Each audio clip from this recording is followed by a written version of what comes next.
கேள்வி பார்வையாளர் வணக்கம். இன்று நேர்காணலில் நாம் சந்திக்க இருக்கும் சிறப்பு விருந்தினர் அறக்கழகம் ஊடகவியலாளர் தவம் அவர்கள். சார் வணக்கம். வணக்கம். தந்தை பெரியார் குறித்து சீமான் அவர்கள் கடந்த ஒரு வாரமாக தொடர்ந்து சர்ச்சைக்குரிய வகையில் பேசிட்டு வர்றாரு. இன்றைய தினம் கூட பார்த்தா கூட அவரை நோக்கி கேள்வி கேட்ட பத்திரிகையாளர் கூட சீண்டி இருக்காரு.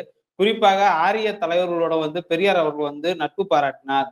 இவரா ஆரிய எதிரி அப்படின்ற மாதிரியான ஒரு கருத்தை தெரிவிச்சிருக்கார். சீமான் அவர்களுடைய இந்த கருத்தை, சர்ச்சைக்குரிய பேச்சை நீங்க எப்படி சார் பாக்குறீங்க? இத ஆரியர்ல சொன்னா கூட காரி மூஞ்சி துப்பிடுவாங்க. யாரா அந்த ஆளு? அவனைத்தான அழிக்கணும். நான் ஊர் ஊரா நாடு நாடா கிட்டத்தட்ட ஒரு 100 ஆண்டுகளா முயற்சி பண்ணிட்டு இருக்கோம். அவன் எங்க கூட்டாளின்னு சொல்லியாடா, உனக்கு வெக்கம் இல்லையாடா, அவன் மூஞ்சிலே காரி புடிச்சு துப்பிடுவாங்க. யாரு? இந்த சீமான். அதாவது இந்த பேட்டி பொறுத்தவரையில சீமானுக்கு ஒரு அரசியல் தலைவருக்கு உண்டான மரியாதை கொடுக்கற வாய்ப்பு இல்லை. அதை அப்படின்னு எதிர்பார்க்காதீங்க. ஏன் சொல்றேன், அவனோட மொழியில தான் நான் பேச விரும்புறேன்.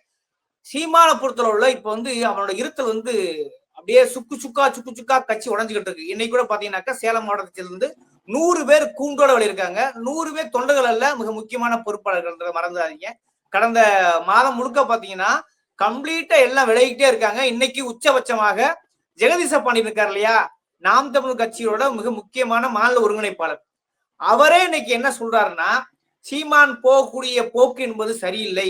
குறிப்பாக ரவீந்திர துரைசாமியோட கூட்டு சேர்ந்த பிறகு, அவரை இவர் ட்ரிகர் பண்ண பிறகு, அவர் மூலமாக இவர் முழுமையாக இயங்குகிறார் அப்படிங்கிற சந்தேகம் எங்களுக்கு வலுக்கிறது. இது அபாயகரமானது. ஆரியத்திற்கும் இந்துத்துவத்திற்கும் துணை போகக்கூடிய வல்லது.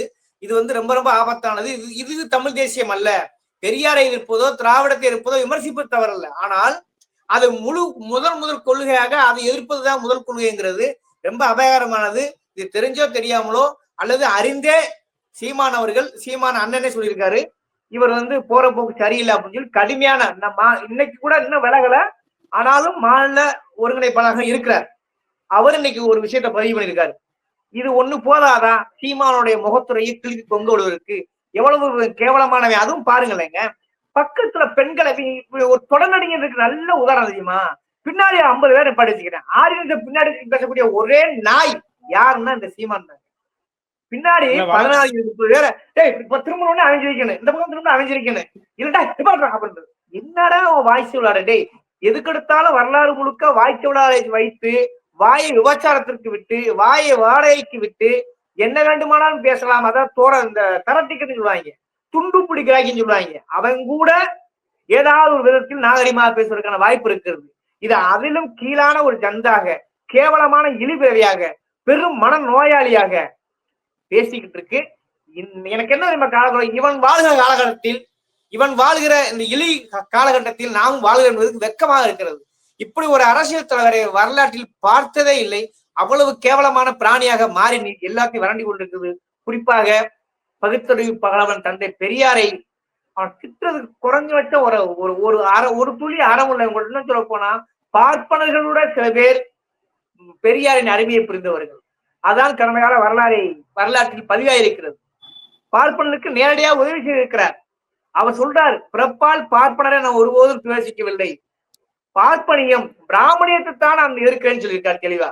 ஆக பார்ப்பனர்கள் கூட எதிராக இருக்க மாட்டேங்க. இன்னொரு விஷயம் என்னன்னா, அதாவது பார்ப்பனர்கள் பிற்படுத்தப்பட்டவர்களை ஒடுக்கினால் நான் பிற்படுத்தப்பட்ட மக்கள் நிற்பேன், பிற்படுத்தப்பட்டவர்கள் ஒடுக்கப்பட்டவர்களை ஒடுக்கினால் நான் ஒடுக்கப்பட்டவர்களின் பக்கம் நிற்பேன், ஒடுக்கப்பட்டவர்கள் வீட்டில், குறிப்பாக ஒரு பழைய சமூகத்திலேயோ பல்லர் சமூகத்திலேயோ சக்தி சமூகத்திலேயோ அவங்க வீட்டுல ஒரு பெண் இருந்தால் அந்த பெண்ணை ஒடுக்கினால் அந்த பெண்ணின் பக்கம் நிற்பேன். இப்படி அதே போல நாளைக்கு ஒருவேளை பெரிய கால மாற்றமாகி இந்த பெரும்பான்மை இருக்கக்கூடிய பிற்படுத்தப்பட்ட ஒடுக்கப்பட்ட சமூகம் சேர்ந்து பார்ப்பனரை ஒடுக்கினால் நான் பார்ப்பனரின் பக்கம் நிற்பேன்னு சொன்னவன் தாயா தந்தை பெரியார். அந்த கிழக்கு சூரியனை இந்த இருள் படிந்த நாய், ரோட்டில் தெரிகிற தெரு நாய், சொறி நாய், காமுக வெறி நாய், அவன் எல்லாம் பேசுறான்னு சொல்லி நம்ம என்னத்த சொல்றது?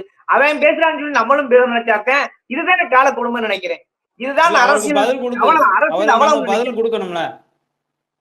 அதுதான் சொல்றேன்ல, இவன்லாம் ஒரு 35 லட்சம் ஓட்டு வாங்கிட்டேன்னு சொல்லி எப்பயுமே அந்த ஓட்டு அதிமுக திமுக பிடிக்காத சில அரசியல் தெரியாத தற்கொலைகள் போட்டு கொண்டுதான் இருக்கிறார்கள். சரிங்களா?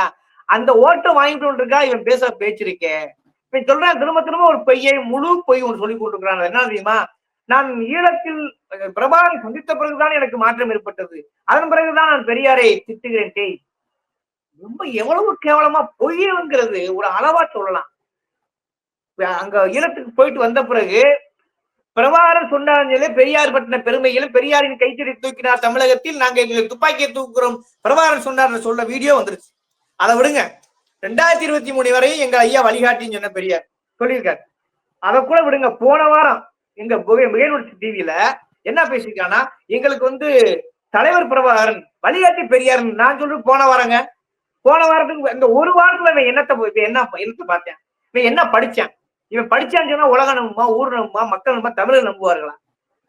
ஒரு வாரத்துக்கு முன்னாடி ஐயா பெரியார் வழிகாட்டின்னு சொல்லிட்டு நேற்றைக்கு முந்தைய நாள் கேவலமான இல்லாத ஒரு விஷயத்தை பெரியார் கிஞ்சித்து பேசாத ஒரு விஷயத்தை நான் என்ன சொல்றேன், ஒரு கிரிமினல் ரவுடி பைய கூட அப்படி யாரும் சொல்ல மாட்டேன். உங்க தாயோட போ, தங்கச்சியோட போ, மகளோட போ சொல்ல மாட்டேன்.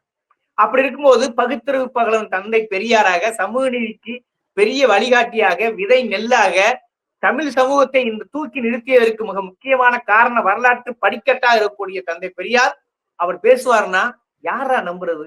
அப்ப குடியாரம் பேச்சு விடிஞ்சா போச்சுன்றதுக்கான நல்ல உதாரணம் சீமான். போன வாரம் வழிகாட்டி, இந்த வாரம் எதிரின்னா, டேய் நீ என்ன சரக்க இது மாத்தி மாத்தி அடிச்சிடானான்னு தெரியல. அதனாலதான் எதவாவது புலம்புறேன், என்னத்தையாவது சொல்றேன். இவன் சொல்றேன் இந்த ஊடகங்கள் நினைச்சாத்தாங்க ரொம்ப வேதனை இருக்கு. அது குறிப்பா மெயின்ஸ்ட்ரீம் மீடியா என்னதான் எளவு கூப்பிடுறீங்க?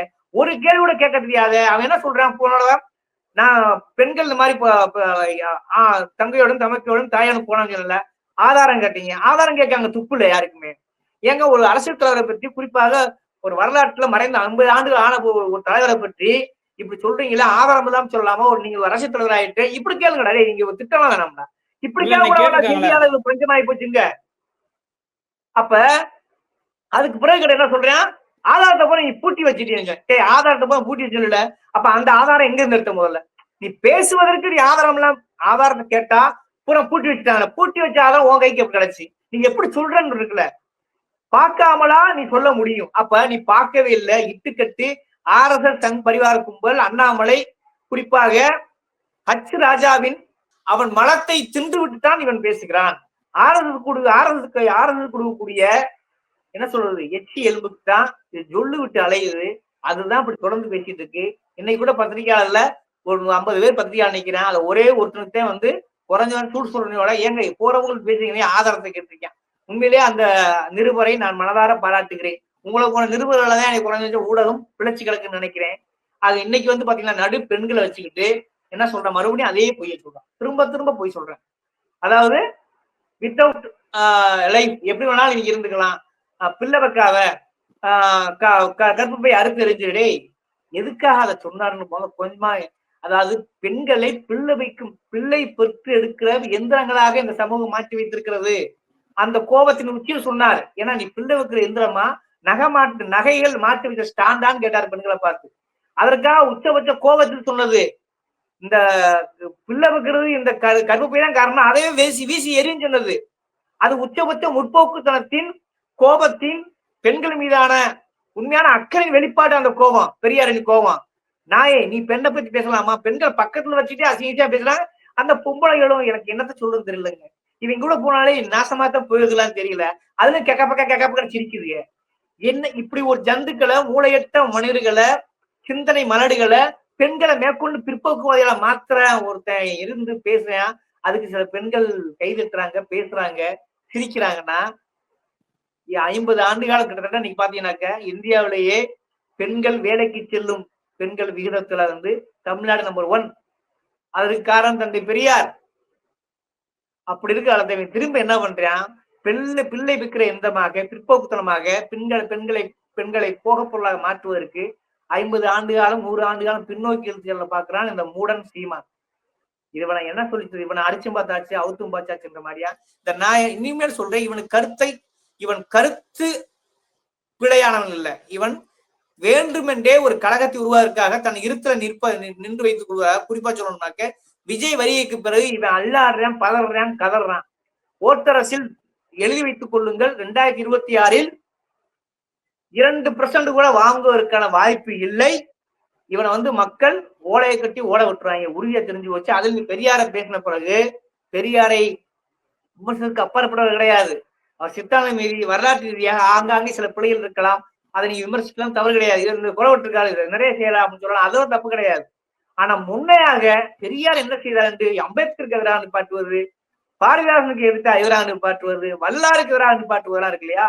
இது உச்சபட்ச பிஜேபி கூட நினைச்சு பார்க்காத அயோக்கியத்தனத்தின் உச்சம்.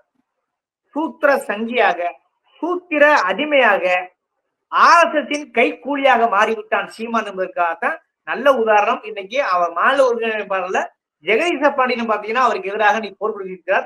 உண்மையிலே ஜெகதீச பாண்டியனை வரவேற்கிறோம். ஏன்னா விடுதலை போன்ற ஒரு அற்புதமான படங்கள்ல இணை இயக்குனர் இருந்தவர். அவர் இன்னைக்கு ஒரு முடிவு எடுத்துக்காருன்னா உள்ளபடியே ஆச்சரியமா இருக்கிறது. தயவு செய்து இந்த தற்குறி சீமானை, குடிகாரன் சீமானை, தின்று தீர்ப்பவனை, தின்று தொழுத்து பெண்களை போக பொருளாக கிட்டத்தட்ட விஜயலட்சுமி போன்ற பெண்களை இழிவாக பார்த்து என்ன சொல்ற, பெண்களை பத்தி இவங்க பேசுகிறதா ரைட் இருக்கா? பிரபாகரனை பத்தி இவங்க பேசுற ரைட் இருக்கா? போர் உச்சத்தில் இருக்கும் போது விஜயலட்சுமி உடலுடைய உச்சத்தில் இருந்தவன் இந்த தரிகட்ட நாய், இந்த ஜந்து ஒரு அரசியல் பேசுது, வாய்க்கு வந்ததை பேசுறேன், உளர்றேன், அதை மீடியா ஊதி பெருசாக்குறானுங்க, அதை ஒரு டிபேட்டா மாத்துறானுங்க. இதை நினைச்சா தாங்க ரொம்ப கால கொடுமையா இருக்கு. ஊடகங்கள் இவ்வளவு மலிவா போயிருப்போம் எதிர்பார்க்கவே இல்லை. அதை நாமளும் பேசி தொலைக்கணும் என்பது உச்சபட்ச ஜனநாயக அவலம், உச்சபட்ச கருத்து சுதந்திரத்தின் அவலம். இவனுக்கெல்லாம் ஒரு டிபேட் ஏற்படுத்த நினைக்கும் போது வேதனையாக இருக்கிறது, வெக்கமா இருக்கிறது. இவன் வாழ்கிற காலத்தில் வாழுவதே மிக துக்கமாக இருக்கிறது. இது ஒரு புறம் இருந்தாலும் நாம் தமிழர் கட்சியினுடைய மகளிர் பாச செயலாளர் இருக்கக்கூடிய காளியம்மாள் அவர் கடந்த ஒரு வாரமாக மௌனமாவே இருக்காங்க. காளியம்மா அவனுடைய மௌனத்தை நம்ம எப்படி சார் பார்க்கலாம்? காளியம்மாவுக்கு இப்போ ஒரு அரிய வாய்ப்பு. நல்லா பாருங்க, உங்க கூட இருந்த ஜெகதீச பாண்டியன் கிட்டத்தட்ட 98ல இருந்து சீமான் கூட இருக்காராம். அவர் சொல்ல நல்லா கவனிக்க வேண்டிய விஷயம். 98ல இருந்து ஜெகதீச பாண்டியன் சீமான் கூட இருக்காரு. காளியம்மா அவ்வளவு தூரத்துலாம் கிடையாது. நீங்க அநேகமா 2010க்கு மேல வந்திருப்பீங்க நினைக்கிறேன். பிரபலமா சமீப காலம் தான் ஆயிருக்கீங்க. உங்களுக்கு ஒரு நல்ல வாய்ப்பு என்ன தெரியுமா? இந்த பெரியாரை இவ்வளவு இழிவா பேசிருக்காளையா, பெண்களுக்காக இருந்து பெண்ணியத்தை போற்றிய பெண் ஏன் அடிமையான மிக மகத்தான புத்தகத்தை கொடுத்த தந்தை பெரியாரை இழிவுபடுத்திருக்கான். பெரியாரை இழிவுபடுத்துவது என்பது பெண்களை நேரடியாக இழிவுபடுத்துவதுதான். அது எந்த ஒரு மாற்று கருத்தும்னா அறிவார்ந்தவர்கள், நுனிப்புள் அரசியல் மேய்ந்தவர்கள் கூட அதை ஒத்துக்கொள்வார்கள். வேற ஒண்ணு வேணாங்க. இன்னைக்கு தமிழ்நாட்டுல பிஜேபி, ஆர்எஸ்எஸ், ஹச்ராஜா, அண்ணாமலையை தவிர எந்த ஒரு கட்சியாவது, எந்த ஒரு இயக்கமாவது சீமானை ஆதரிக்கிறார்களா? மாறாக காரி காரி துப்புகிறார்கள். எச்சில் மலையில் இவன் புழுவாக நனைந்து கொண்டிருக்கிறான், புழுவாக துடித்துக் கொண்டிருக்கிறான். ஆனால் புழுவாக எதையாவது உளறி கொண்டிருக்கிறான். குடிகாரன் பேச்சு விடிஞ்சால் பேச்சு என்பதை மீண்டும் மீண்டும் நிரூபித்துக் கொண்டிருக்கிறான். இந்த சந்தர்ப்பத்துல காளியமாக ஒரு நல்ல அரிய வாய்ப்பு தெரியுமா? நீங்க எந்த கட்சிக்கு வேணாலும் போங்க, அதை பத்தி எங்களுக்கு எந்த ஒரு கவலையும் கிடையாது. ஆனால் இப்படி சந்தர்ப்பத்துல பெரியாரை பேசிய பிறகும், ஏன்னா பெரியார் இவனோட சேர்ந்த பிறகு பெரியாரையும் அந்த அம்மா அங்கங்க விமர்சனம் பண்ணிருக்காங்க. அதெல்லாம் தாண்டி அது கூட சாதாரண விமர்சனமா கருத முடியும். இப்ப எல்லையை மீறிட்டான், இல்லாத பொருளாக பொய்ய சொல்றேன், அவதூறு பரப்புறேன், ஏதோ ஒரு காரணம் காட்டி பெரியாரை அவதூறு செய்த பிறகு இவரிடம் நான் இருக்க வாய்ப்பில்லை. ஜெகதீச பாண்டியனுடைய கோபம், அந்த அறச்சீற்றம் நியாயமானது. அதுபோல்தான் நானும் பேச விளைகிறேன். அதனால் இந்த கட்சியை விட்டு விலகுகிறேன்.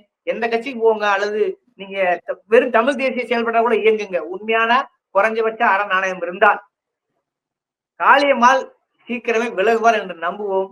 அப்படி விலகவில்லை என்றால் அவரும் ஒரு பொம்பளை சீமான் என்பதை தொடர்ந்து நிரூபிக்கிறார் என்பதுதான் பொருள். சீமான் அவங்களுடைய சர்ச்சை பேச்சு குறித்து பல்வேறு கருத்துக்களை நன்றி சார். நன்றி.